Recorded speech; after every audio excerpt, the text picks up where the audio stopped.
பரிசுத்தமுள்ள நல்ல ஆண்டவரே, இந்த அருமையான இந்த நேரத்துக்காக ஸ்தோத்திரம். இந்த நேரத்தில் எங்களை முற்றிலுமாக உம்முடைய சமூகத்தில் அர்ப்பணிக்கிறோம். கர்த்தர் பொறுப்பெடுத்துக்கொள்ளும். எங்களுடைய எல்லா சூழ்நிலையிலும் உம்முடைய சமூகத்தில் வைக்கிறோம். இந்த நேரத்தில் ஆண்டவரே, உம்முடைய வார்த்தைகளை நாங்கள் தியானிக்கும் பொழுது ஆண்டவர் எங்களோடு கூட இருந்து எங்களை நடத்துங்க சுவாமி. நீங்கள் பேசுங்கப்பா. நாங்கள் உணர்ந்து அதை கேட்டு அதன்படி செய்ய எங்களுக்கு உதவி செய்யும். கண்மலை மீட்பருமாகிய கர்த்தாவே, எங்களுடைய வாயின் வார்த்தையும் எங்களுடைய இருதயத்தின் தியானமும் உம்முடைய சமூகத்தில் பிரீதியாய் இருப்பதாக. ஆமேன், ஆமேன். உட்காருவோம். இந்த அருமையான நேரத்திலும் ஆண்டவராகிய இயேசு கிறிஸ்துவின் இனிதான நாமத்தினாலே உங்கள் யாவரையும் வாழ்த்துகிறேன், வரவேற்கிறேன். ஆண்டவர் தாமே இந்த நாளுக்கும் இந்த நேரத்திற்கும் உரிய எல்லா ஆசீர்வாதங்களினாலும் உங்களை நிறைத்து வழி நடத்துவாராக. இந்த அருமையான நேரத்திலும் ஆண்டவர் எபேசு வெளிப்படுத்தின விசேஷத்தில் 7 திருச்சபைகளுக்கு கர்த்தர் சொன்ன வார்த்தைகளை நாம் சிந்திக்க இந்த நேரத்தில் நாம் வந்திருக்கிறோம். அருமையானவர்களே, கடந்த வாரத்தில் நாம் பார்க்கும்போது எபேசு திருச்சபையினுடைய முக்கியத்துவத்தை குறித்து நாம் பார்த்தோம். அந்த எபேசு பட்டணத்தை குறித்து நாம் பார்த்தோம். நட்சத்திரங்களை ஆண்டவர் தம்முடைய வலது கரத்திலே ஏந்தி கொண்டிருக்கிறார் என்று சொல்லி நாம் பார்த்தோம். இன்றைக்கு இதே வசனத்தில், முதல் வசனத்தில், எபேசு வெளிப்படுத்தல் 2ஆம் அதிகாரம் 1வது வசனத்தில் ஒரு சில வார்த்தைகளை நாம் இன்றைக்கு சிந்திக்க போகிறோம். அருமையானவர்களே, இந்த ஆண்டவர் இந்த யோவானுக்கு இந்த 7 திருச்சபைகளை குறித்து ஆண்டவர் சொல்லுகிற செய்தியை நாம் இங்கே பார்க்கிறோம். இந்த இடத்துல நாம் பார்ப்போமானால் 7 திருச்சபைகள் தான் இருந்ததா அப்படின்ற ஒரு கேள்வி எழும்புகிறது. அன்றைக்கு ஆண்டவர் 7 திருச்சபைகளை குறித்து பேசுகிறாரே, அப்போ மொத்தமாகவே 7 திருச்சபைகள் தான் இருந்ததா அப்படின்னா நிறைய திருச்சபைகள் இருந்திருக்கிறது. ஆனால் இந்த எபிரேய பாரம்பரியப்படி பார்த்தீங்கன்னா 7 என்பது அவர்களுக்கு ஒரு முழுமையான நிறைவான எண்ணிக்கையாக அதை கருதுகிறார்கள். அருமையானவர்களே, இந்த 7 என்கிற இந்த வார்த்தைக்கு ஹெப்டா என்கிற ஒரு கிரேக்க பதத்தை அவர்கள் பயன்படுத்துகிறார்கள். ஹெப்டா, இந்த ஹெப்டா அப்படின்ற வார்த்தைக்கு என்ன அர்த்தம் அப்படின்னா மறுக்க முடியாத எண் அல்லது மறக்க முடியாத எண். இன்றைக்கு அருமையானவர்களே, ஒரு சில நம்பர்களை நம்மளால் மறக்க முடியாது. இதை ஆங்கிலேயரில் பார்த்தீங்கன்னா 13வது நம்பரை அவங்க மறக்க மாட்டாங்க. காரணம் என்னென்னா அவங்க சொல்லுவாங்க அது சாபமானது அப்படின்னு சொல்லுவாங்க. அப்போ அவங்கள பொறுத்த வரைக்கும் 13ஆம் எண் சாபமானது. ஆனால் இந்த இடத்துல நாம் பார்க்கிறோம் 7 என்கிற அந்த எண்ணிக்கையை நீங்கள் பார்ப்பீர்களானால் இது போதுமானது அல்லது நிறைவானது என்கிற ஒரு அர்த்தத்தை அது கொண்டுள்ளது. நிறைவானது, ஹெப்டா என்கிறது நிறைவான அல்லது முழுமையான எண் என்று நாம் பார்க்கலாம். அருமையானவர்களே, இந்த இடத்தை இதில் நீங்கள் பார்த்தீங்கன்னா வேதத்தில் வருகிற எண்ணிக்கை நீங்கள் பார்க்கும்போது நிறைய இடங்களில் 7 என்கிற வார்த்தையை பயன்படுத்துகிறதை நாம் பார்க்கலாம். ரூத்தின் புஸ்தகம் 4ஆம் அதிகாரம் 15வது வசனத்தில் அங்கே ரூத்தை ஆசீர்வதிக்கும் போது நகோமியை ஆசீர்வதிக்கும் போது அவங்க உறவினர்கள் எல்லாம் சொல்கிறாங்க, 7 பிள்ளைகளை காட்டிலும் உன்னுடைய மருமகள் உன்னை தேற்றுகிறவள் என்று சொல்கிறாங்க. மத்தேயின் சுவிசேஷம் 12ஆம் அதிகாரம் 45வது வசனத்தை பார்த்தீங்கன்னா அங்கே வேதம் சொல்லுகிறது, ஆண்டவராகி இயேசு கிறிஸ்து ஒரு உதாரணத்தை சொல்லும்போது சொல்றாரு 7 பிசாசுகள் என்று சொல்றார். ஒரு பிசாசு போய் 7 பிசாசு கூட்டிட்டு வந்தது அப்படின்னு சொல்றாரு. அப்போ அது 7 அங்கே முக்கியப்படுத்தப்படுகிறது. அப்போஸ்தலர் நடபடிகளின் புஸ்தகம் 6ஆம் அதிகாரத்திற்கு வருவீர்களானால் அங்கே கர்த்தருடைய சபையில ஊழியம் செய்வதற்கும் வருகிறவர்களை விசாரிப்பதற்கும் 7 பேரை தெரிந்தெடுங்கள் என்று சொல்லி அங்கே சொல்லப்படுகிறது. அதே போல நீங்க பார்த்தீங்கன்னா அப்போஸ்தலர் 19:14, அப்போஸ்தலர் 20:6, அப்போஸ்தலர் 21:4 இந்த பகுதிகளெல்லாம் நீங்க பார்த்தீங்கன்னா இந்த 7 என்கிற எண்ணிக்கை அங்கே சொல்லப்படுகிறதை பார்க்கிறோம்.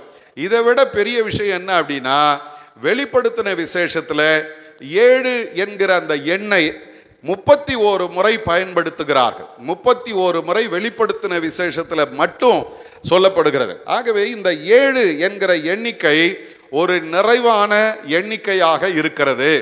ஆகவே ஆண்டவர் இந்த இடத்துல 7 என்கிற இந்த எண்ணை பயன்படுத்தி 7 திருச்சபைகளுக்கு ஆண்டவர் இங்கே தம்முடைய செய்தியை சொல்லுகிறதை நாம் பார்க்கிறோம். அருமையானவர்களே, போன வாரத்திலே நாம் பார்க்கும்போது நட்சத்திரங்களை தம்முடைய கைகளிலே வைத்திருக்கிறவர் என்று சொல்லி நாம் சிந்தித்தோம். இன்றைக்கு நாம் பார்க்கும்போது இந்த ஆண்டவர் யார் அப்படின்னு பார்த்தீங்கன்னா, இந்த எபேசு திருச்சபைக்கு செய்தி சொல்லுகிற ஆண்டவர் 7 குத்து விளக்குகளின் நடுவிலே, அதுவும் பொன் குத்து விளக்குகளின் நடுவிலே மத்தியிலே உலாவி கொண்டிருக்கிறவர் என்று சொல்லி இந்த இடத்துல சொல்லப்படுகிறது. அருமையானவர்களே, இந்த இடத்துல நாம் பார்க்கும்போது இந்த 7 குத்து விளக்குகள் என்று சொல்லுகிறோம். இந்த குத்து விளக்குகள் என்று சொல்லுவது ஒருவேளை அந்த நாட்களில் அது என்னன்னா ஆண்டவருடைய ஆலயத்தில் எரிந்து கொண்டிருக்கிற குத்து விளக்குகளை குறிக்கிறது அப்படின்னு சொல்றாங்க. அல்லது ஆண்டவராகிய இயேசு கிறிஸ்து மத்தேயின் சுவிசேஷத்தில் 5ஆம் அதிகாரத்தில் பயன்படுத்துகிறபடி நீங்கள் உலகத்துக்கு வெளிச்சமாய் இருக்கிறீர்கள் என்று சொல்லிவிட்டு ஆண்டவர் சொல்லும்போது அந்த இடத்துல சொல்றாரு, விளக்கை கொளுத்தி அதை எங்க செய்வாங்களா, என்ன செய்வாங்களா, விளக்கு தண்டின் மேலே வைப்பார்கள் என்று சொல்லுகிறது. ஒருவேளை ஆண்டவர் இந்த இடத்துல எரிகிற அந்த பொன் குத்து விளக்கு என்று சொல்லுவது அந்த தண்டாக இருக்கலாம். எப்படி இருந்தாலும் அந்த விளக்கில எண்ணெய் ஊற்றி அதை எரிய வைக்கிற ஒரு சூழ்நிலையை அங்கே நாம் பார்க்கிறோம். அருமையானவர்களே, இது திருச்சபையை குறிக்கிறது இல்லையா? நான் ஏற்கனவே பார்த்தோம், 7 நட்சத்திரங்கள் 7 தூதர்களை குறிக்கிறது, 7 குத்து விளக்கு 7 சபைகளை குறிக்கிறது.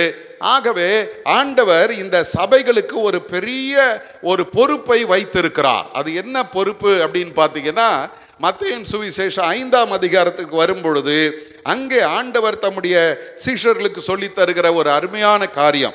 14வது வசனத்தை பாருங்க. மத்தேயு 5:14. நீங்கள் உலகத்துக்கு வெளிச்சமாய் இருக்கிறீர்கள், மலையின் மேல் இருக்கிற பட்டணம் மறைந்திருக்க மாட்டாது. முதல்ல நீங்கள் குத்து விளக்கு, இந்த ஆலயம் ஒரு குத்து விளக்கு. இந்த குத்து விளக்கு எப்படிப்பட்டது அப்படின்னா வெளிச்சம் வீசுகிற ஒரு குத்து விளக்கு. இதை மறந்துடக்கூடாது. இன்னைக்கு ஆண்டவர் உங்களையும் என்னையும் தம்முடைய சபையாக, தம்முடைய ஆலயமாக தெரிந்தெடுத்திருக்கிறார். எதற்காக அப்படின்னா ஆண்டவர் சொல்றார், நீங்கள் இந்த உலகத்துக்கு வெளிச்சமாய் இருக்கிறீர்கள். 2வது சொல்லப்படுகிறது, நீங்கள் மறைந்திருக்கிறவர்கள் அல்ல. 2வது என்ன, எப்படிப்பட்டவங்க? நாம் மறைந்திருக்கிறவர்கள் அல்ல. இன்னைக்கு பல நேரங்களில் நிறைய கிறிஸ்துவுடைய வாழ்க்கை எப்படி இருக்குன்னா மறைந்திருக்கிற வாழ்க்கையாக இருக்கிறது. எப்படி மறைந்திருக்கிறாங்கன்னா, அவங்க யாரிடத்துலையும் ஒழுங்காக பேச மாட்டாங்க, இந்த உலகத்தோடு ஐக்கியப்பட மாட்டாங்க. நான் ரொம்ப பரிசுத்தவான், நான் யாருக்கிட்டையும் பேச மாட்டேன், நான் தனியாக இருப்பேன் அப்படின்ற அந்த சூழ்நிலை. ஆனால் இங்கே ஆண்டவர் என்ன சொல்றார் தெரியுமா? உலகம் உங்களுடைய வெளிச்சத்தை பார்க்க வேண்டும். வெளிச்சம் என்று இங்கே ஆண்டவர் சொல்லுகிற இந்த காரியம் என்ன அப்படின்னு பார்த்தீங்கன்னா நற்கிரியைகள் என்று சொல்லி அந்த இடத்துல 16வது வசனத்தில் ஆண்டவர் சொல்றார், இவ்விதமாய் மனுஷர் உங்கள் நற்கிரியைகளை கண்டு. அப்போ நான் மறைந்திருக்கிறவன் அல்ல, நான் வெளிச்சம் வீசுகிறவன். என்னுடைய வெளிச்சத்தை எல்லாரும் பார்க்கிறார்கள். நான் மறைந்திருக்க முடியாது, எல்லாரும் என்னை பார்க்கிறார்கள். இந்த நற்கிரியைகள் என்ன செய்கிறது? என் ஆண்டவரை அந்த இடத்துல மகிமைப்படுத்துகிறதா இருக்கிறது. அல்லேலூயா. நான் செய்கிற ஒவ்வொரு கிரியைகளும் நல்லதோ கெட்டதோ யாரை பாதிக்குதுன்னு பார்த்தீங்கன்னா ஆண்டவரை பாதிக்கிறது. ஏன் தெரியுங்களா? நம்ம நல்லது செஞ்சோன்னா உடனே ஜனங்க சொல்லுவாங்க அவங்க கிறிஸ்தவங்க, அதனால அவங்க அதெல்லாம் செய்கிறாங்க இல்லையா? நான் ஒரு இந்த மதர் தெரேசாவை குறித்து சொல்லும்போது ஒரு சம்பவத்தை சொல்லுவாங்க. அந்த அம்மாவை இந்தியா விட்டு வெளியே அனுப்பிடணும், இந்தியாவில் அவங்க இருக்கக்கூடாது, அவங்க மதம் மாற்றுகிறார்கள் அப்படின்னு சொல்லி அவங்க மேலே கம்ப்ளைண்ட் பண்ணி நேருவினிடத்தில் போய் சொல்கிறாங்களாம், ஐயா அந்த அம்மா மதம் மாற்றுறாங்க, ஏழைகள் எல்லாம் அவங்க மதம் மாற்றிக்கிட்டு இருக்கிறாங்க, ஆகவே அவர்களை உடனடியாக இந்தியா விட்டு வெளியே அனுப்பணும் அப்படின்னு சொல்லவும் அவர் என்ன பண்ணாராம், சரி அவங்க என்னதான் பண்ணுறாங்க போய் பார்க்கலாம் வாங்க அப்படின்னு அந்த கம்ப்ளைண்ட் பண்ண ஆட்களையும் கூட்டிகிட்டு அவர் நேராக அவங்களுடைய ஆசிரமத்துக்கு போகிறார். அங்கே போனால் இந்த நேரு அந்த ஆசிரமத்துக்கு உள்ள நுழைய முடியல, பயங்கரமான ஒரு துர்நாற்றம் வீசுகிறது. அப்படி இருந்தும் அவர் எட்டி உள்ளே போய் பார்த்துட்டாரு. பார்த்தவர் திகைத்து போய் நிற்கிறார். என்னன்னா அழுகி போன சதைகளோட குஷ்டரோகம் பிடித்த மக்கள், ஒரு சிலர் மரணத்தின் விளிம்பிலே நிற்கிறார்கள், ஒரு சிலர் அந்த சரீரத்தில் வேதனையோடு துடித்து கொண்டு இருக்கிறார்கள். இவங்க எல்லாரையும் சாதாரணமாக தன்னுடைய கையில் ஏந்தி அவர்களுக்கு வைத்தியம் பார்த்து கொண்டு இருக்கிறார் இந்த அம்மா. இப்போ இவர் பார்த்தாரு, வெளியே வந்து அந்த மனிதரிடத்துல சொன்னார், நீங்கள் சொன்னது கரெக்டு தான். அந்த அம்மா என்ன பண்ணுறாங்க, மதம் மாத்துறாங்க.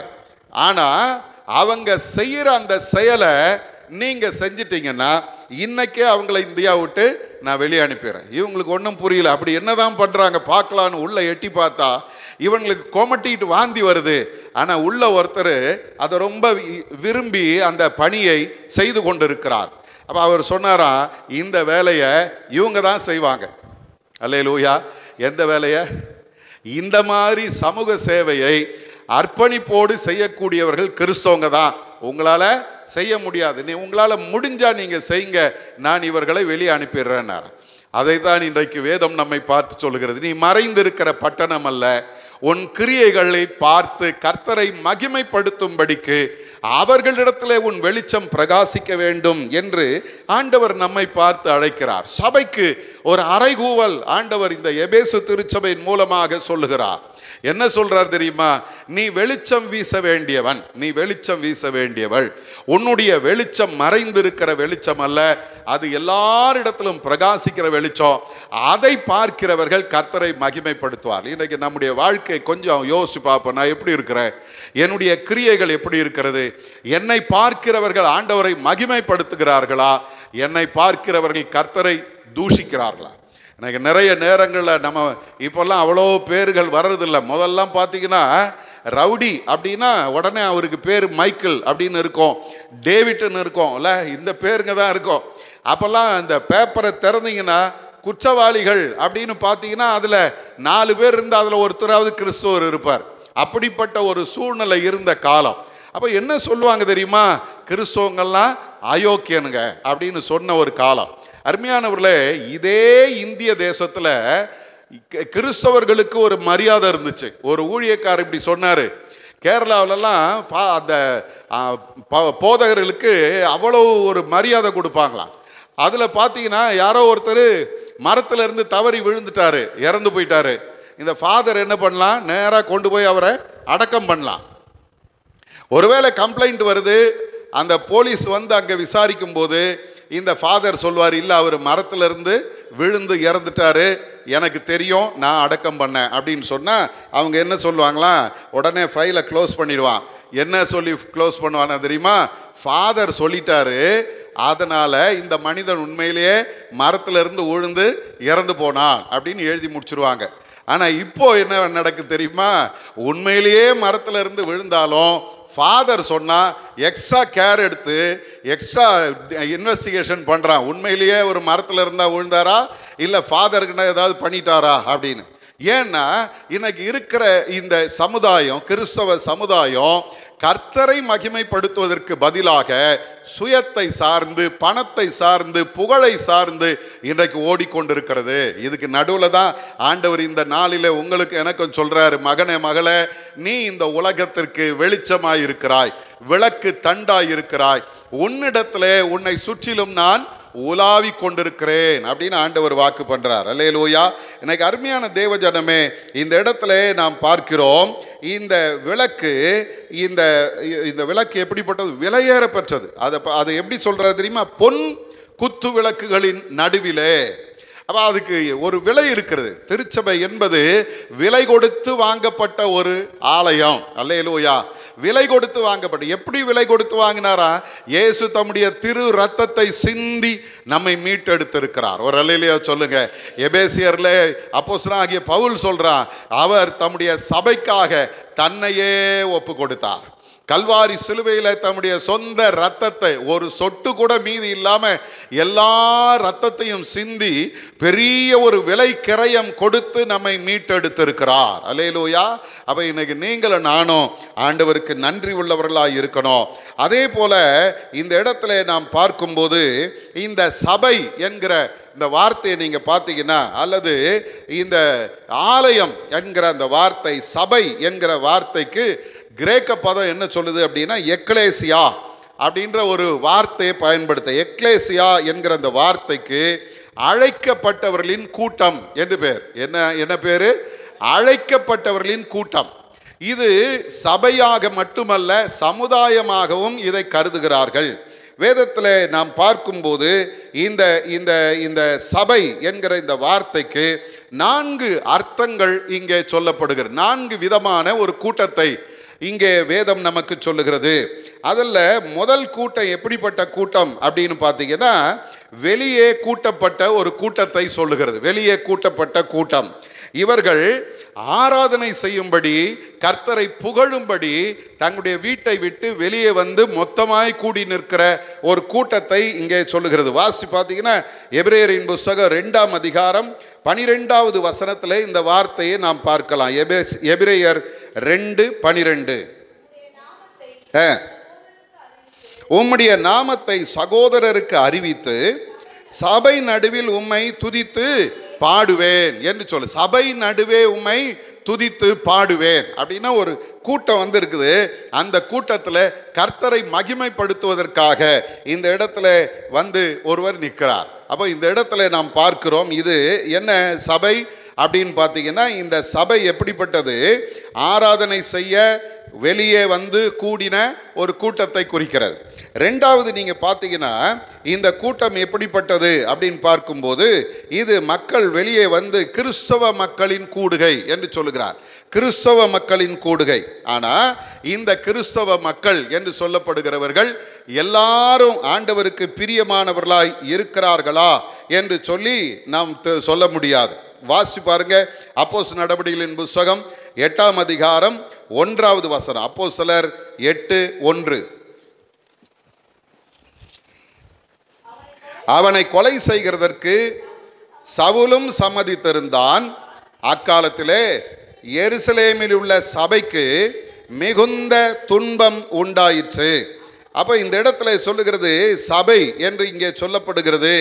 அந்த சபை எப்படிப்பட்டது? கர்த்தருடைய சபை, கிறிஸ்தவ மக்களின் கூடுகை.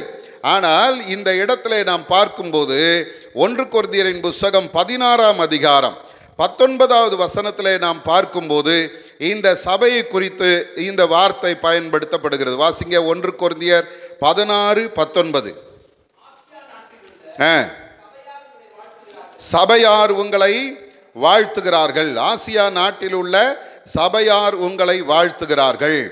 இந்த இடத்துல நாம் பார்க்கும்போது இந்த வேதம் சொல்லுகிறது, இவர்கள் ஆண்டவருடைய நாமத்தை அறிந்தவர்களாக ஒரு கூட்டமாய் கூடுகிறார்கள். ஆனால் அதே நேரம் இந்த கூட்டத்தை குறித்து நாம் பார்க்கும்போது ஆண்டவர் இந்த இடத்துல வெளிப்படுத்தல் 2ஆம் அதிகாரத்தில் 1லிருந்து 29 வரைக்கும் வாசி பார்த்தீங்கன்னா, அவர்கள் நல்ல கிறிஸ்தவர்கள் என்று ஒரு பக்கம் பேரெடுத்து இருந்தாலும் இன்னொரு பக்கம் அவர்களிடத்துல என்ன இருக்கிறது? குறைகள் இருக்கிறது. அப்போ இந்த கூட்டம் எப்படிப்பட்டது தெரியுமா? முழுமையான கிறிஸ்தவர்களும் அல்ல, முழுமையாய் கர்த்தரை அறியாதவர்களும் அல்ல, எல்லாம் கலந்த ஒரு கூட்டத்தை இந்த வேதம் சபை என்று சொல்லுகிறது. அப்போ முதல்ல நாம் பார்த்தோம், வெளியே அழைக்கப்பட்டு கூடின, கர்த்தரை மகிமைப்படுத்தும்படி கூடின ஒரு சபை. 2வது நாம் பார்த்தோம், அநேகர் கூடியிருக்கிறாங்க. அதில் ஒரு சிலர் ஆண்டவருக்கு பிரியமானவர்களாக இருக்கிறாங்க, ஒரு சிலர் கர்த்தரை மறுதலித்தவர்களாக அல்லது கர்த்தருக்கு பிரியம் இல்லாத செயல்களை செய்கிறவர்களாக இருக்கிறார்கள். அதே நேரம் 3வது இன்னொரு சபையை வேதம் சொல்லுகிறது. அப்போஸ்தலர் 12ஆம் அதிகாரம் 1வது வசனத்தை நாம் பார்க்கும்போது அங்கே ஆண்டவருடைய வேதம் சொல்லுகிற சபையை நாம் பார்க்கலாம். அப்போஸ்தலர் 12:1. அக்காலத்திலே ஏரோது ராஜா சபையில் சிலரை துன்பப்படுத்த தொடங்கினான் என்று நாம் இங்கே பார்க்கிறோம். இந்த இடத்துல நாம் பார்க்கிற இந்த சபை எப்படிப்பட்டது தெரியுமா? கர்த்தருக்காக தங்கள் வாழ்க்கையே துணிந்து ஒப்பு கொடுத்த ஒரு கூட்டத்தை இங்கே வேதம் சொல்லுது. கர்த்தருக்காக தங்கள் வாழ்க்கையை ஒப்பு கொடுத்த கூட்டம், கிறிஸ்துவுக்காக தங்களை அர்ப்பணித்த கூட்டம். ரோமரின் புத்தகத்திலே இதே வார்த்தையை நாம் பார்க்கலாம். 16ஆம் அதிகாரம், ரோமர் 16ஆம் அதிகாரம் 16வது வசனத்தை பாருங்க. ஒருவரை ஒருவர் பரிசுத்த முத்தத்தோடு வாழ்த்துங்கள், கிறிஸ்துவின் சபையார் உங்களை வாழ்த்துகிறார்கள். கிறிஸ்துவின் சபையார் என்கிற ஒரு வார்த்தை இங்கே பயன்படுத்தப்படுகிறது. கிறிஸ்துவின் சபையார், கிறிஸ்துவுக்காக தங்களை அர்ப்பணித்த சபையார். இன்னைக்கு அருமையான தேவஜனமே, 3வது நாம் பார்க்கிற சபை என்ன? கர்த்தரை அறிக்கை பண்ணுகிற, கர்த்தருக்காக தங்களை அர்ப்பணித்த ஒரு கூட்டத்தை வேதம் சொல்லுகிறது. அதே நேரம் 1 கொரிந்தியரின் புஸ்தகம் 12ஆம் அதிகாரம் 13வது வசனத்தில் 4வது ஒரு சபைக்கு விளக்கம் கொடுக்கப்படுகிறது. வாசிங்க பார்க்கலாம். 1 கொரிந்தியர் 12:13. நாம் யூதராயினும் கிரேக்கராயினும் அடிமைகளாயினும் சுயாதீனராயினும் எல்லாரும் ஒரே ஆவியினாலே ஒரே சரீரத்திற்குள்ளாக ஞான ஸ்நானம் பண்ணப்பட்டு எல்லாரும் ஒரே ஆவிக்குள்ளாகவே தாகம் தீர்க்கப்பட்டோம். 4வது சபை என்று சொல்லப்படுகிற இந்த சபை எப்படிப்பட்டது அப்படின்னு பார்த்தீங்கன்னா, தங்களுடைய அடையாளங்களை எல்லாம் இழந்து ஆண்டவரை மட்டுமே தரித்திருக்கிற ஒரு கூட்டம், பரிசுத்தாவியினாலே அபிஷேகிக்கப்பட்ட ஒரு கூட்டத்தை வேதம் சொல்லுகிறது. இந்த இடத்துல பவுல் சொல்றாரு, நாம் யூதராயினும் கிரேக்கராயினும் அடிமையாயினும் சுயாதீனராயினும் எல்லாரும் ஒரே ஆவியினாலே ஒரே சரீரத்திற்குள்ளாக ஞான ஸ்நானம் பண்ணப்பட்டு எல்லாரும் ஒரே ஆவிக்குள்ளாகவே தாகம் தீர்க்கப்பட்டோம் என்று சொல்லுகிறார். எனக்கு அருமையான தேவஜனமே, இந்த இடத்துல நாம் பார்க்கிற இந்த திருச்சபை அல்லது சபை என்று சொல்லப்படுகிறது என்ன? கிறிஸ்துவின் சரீரத்தை குறிக்கிறது. அந்த சரீரத்தில் நிறைய அவயவங்கள் இருந்தாலும் அந்த அவயவங்களுக்கு தனிப்பட்ட முக்கியத்துவம் இல்லை, எல்லாம் சேர்ந்து ஒரு சரீரம். அல்லேலூயா. இப்போ நமக்கு கண் இருக்குது, அந்த கண்ணுக்காக நம்ம ஒன்றும் முக்கியத்துவம் தர்றதில்லை, என் சரீரத்தில் அது ஒரு பாகம். அப்போது எல்லாத்தையும் சேர்த்து சொல்லணும் அப்படின்னா நம்ம பேர் வரும், என்ன இன்னார் என்று வரும். இப்போ சபை என்று எடுத்துக்கொண்டால் அதில் எல்லாரும் ஒவ்வொரு அவயவங்கள். இந்த அவயவங்களில் வேதம் சொல்லுகிறது 14வது வசனத்தில், சரீரமும் ஒரு அவயவமாய் இராமல் அநேக அவயவங்களாய் இருக்கிறது. இப்போ எல்லா அவயவங்களும் ஒன்றாய் சேர்ந்து யாரை வெளிப்படுத்துகிறது பார்த்தா கிறிஸ்துவை வெளிப்படுத்துகிறது. அவருடைய பரிசுத்தாவியின் அபிஷேகத்தை பெற்று கூட்டப்பட்ட ஒரு கூட்டம். அல்லேலூயா. எனக்கு அருமையான தேவஜனமே, ஆண்டவர் நம்மை பார்த்து சொல்றாரு, நீ யார் தெரியுமா? நீ என்னுடைய சரீரம். அல்லேலூயா. என்னுடைய அவயவமாய் இருக்கிறாய். எனக்கு ஆண்டவர் இந்த எபேசு திருச்சபையை பார்த்து சொல்லுகிறது போலவே இந்த இரவு நேரத்தில் உங்களை என்னையும் பார்த்து சொல்றாரு, இந்த சபை அல்லது திருச்சபை என்று அழைக்கப்படுகிறதுல 4 விதமான சபைகளை நாம் பார்க்கிறோம். ஒன்று, வெளியே கூட்டப்பட்டு கர்த்தரை அறிக்கை அல்லது கர்த்தரை ஆராதனை செய்கிற ஒரு கூட்டம். 2வது நாம் பார்த்தோம், அவர்கள் எல்லாரும் கிறிஸ்தவ மக்கள் தான், ஆனால் எல்லாரும் முழுமையான கிறிஸ்தவர்களாய் இருக்கவில்லை. 3வது பார்த்தோம், கிறிஸ்துவை அறிக்கை பண்ணுகிறவர்கள், கிறிஸ்துவுக்காக தங்களை அர்ப்பணித்த ஒரு மக்கள் கூட்டம். 4வது சொல்லுகிறது, தங்களை மறைத்து கிறிஸ்து என்கிற ஒரே ஆலயமாக அல்லது ஒரு சரீரமாக ஆண்டவருக்குள்ளே மறைத்து கொண்டு ஒரு அவயவமாய் ஒரே சரீரமாய் வாழ்கிற ஒரு கூட்டத்தை வேதம் இங்கே சொல்லுகிறது. எனக்கு அருமையானவர்களே, இந்த முதல் 2 விட்டுருங்க. நான் வெளியே வந்து கூடிட்டேன், ஆண்டவரை துதிச்சிட்டேன், முடிஞ்சு போச்சு அப்படின்னு போகிற கூட்டம் அல்ல. 2வது, நல்லவனாகவும் இருக்கலாம் கெட்டவனாகவும் இருக்கலாம் அப்படின்ற அந்த கூட்டமும் அல்ல. 3வது, கிறிஸ்துவுக்காக தங்களை அர்ப்பணித்தவர்கள், கிறிஸ்துவோடு கூட இணைந்து வாழ்கிற ஒரு சபையாக ஆண்டவருக்கு நம்மை அர்ப்பணிக்க வேண்டும் என்று கர்த்தர் விரும்புகிறார். இன்னைக்கு அருமையான தேவஜனமே, நம்ம நிறைய நேரங்களில் சபைன உடனே ஆலயத்தை சொல்கிறோம். இது இல்லை, ஆண்டவர் நம்மை உலகத்திலிருந்து வேறு பிரித்து எடுத்து தம்முடைய ஜனமாய் தமக்கென்று தன்னை அர்ப்பணித்த மக்களாய் ஆண்டவர் உங்களையும் என்னையும் தெரிந்தெடுத்திருக்கிறார். அருமையானவர்களே, இப்பொழுது இந்த வெளிப்படுத்தல் 2 அதிகாரம் 1வது வசனத்தில் சொல்லுகிறது, அந்த வல்லமையுள்ள ஆண்டவர் 7 பொன் குத்து விளக்குகளின் மத்தியிலே உலாவுகிறவராக இருக்கிறார். நம்ம ஆண்டவருடைய தன்மையை உணர்ந்து கொள்ள வேணும். அவர் யார் அப்படின்னா, என் நடுவிலே உலாவுகிற தேவன். அல்லேலூயா. ஆலயத்தில் குத்து விளக்கு இருக்குது, அந்த குத்து விளக்கை சுற்றி ஒருத்தர் நடக்கிறார் அப்படின்னா அந்த குத்து விளக்கில் என்ன பிரச்சனை இருக்குது பார்த்துக்கிட்டே இருப்பார்.